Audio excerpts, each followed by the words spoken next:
ಇಲ್ಲ, ಎಣ್ಣೆ ಕುಡಿಸಿ ದುಡ್ಡು ವಸೂಲು ಮಾಡೋಕಿದೇನು ಇವತ್ತಿನಿಂದ ಅಲ್ವಲ್ಲ, ಬಹಳ ವರ್ಷಗಳ ಕಾಲದಿಂದ ಬೆಳೆದು ಬಂದಿದೆ. ಬಟ್ಟಿ ಶರಾಯಿಂದಲೂ ಬಂದಿದೆ ಇದು. ಅಲ್ಲ, ಅದು ನೋಡೋಣ, ಅದೆಲ್ಲನೂ ಈಗಲೇ ಹೆಂಗ್ ಹೇಳಕ್ಕಾಗಲ್ಲ. ಹೌದು, ಸರ್ಕಾರದ ಆದಾಯದ ಮೂಲ ಅದು ಒಂದು, ಅದರಲ್ಲೇನು ಎರಡನೇ ಮಾತಿಲ್ಲ. 34-35 ಸಾವಿರ ಕೋಟಿ ಹಣ ಅದೇ ಇರ್ಬೋದು, 40 ಹತ್ರ ಇರ್ಬೋದು, ನೋಡೋಣ. ಅದು ಒಂದು ಮೂಲನೇ ಸರ್ಕಾರ ನಡೆಸಕ್ಕೆ.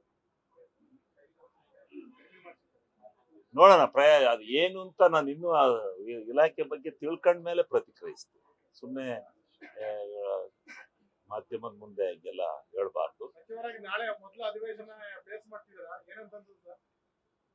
ಇದೇ ಮಾಮೂಲಿ, ನಮ್ಗೆ ಸದನದಲ್ಲಿ ಆ ಕಡೆ ಕೂತ್ಕೊತೀವಿ, ಈ ಕಡೆಗೆ ಹೋಗಿ ಕೂತ್ಕೊಂಡಿದೀವಿ ಅಷ್ಟೇ.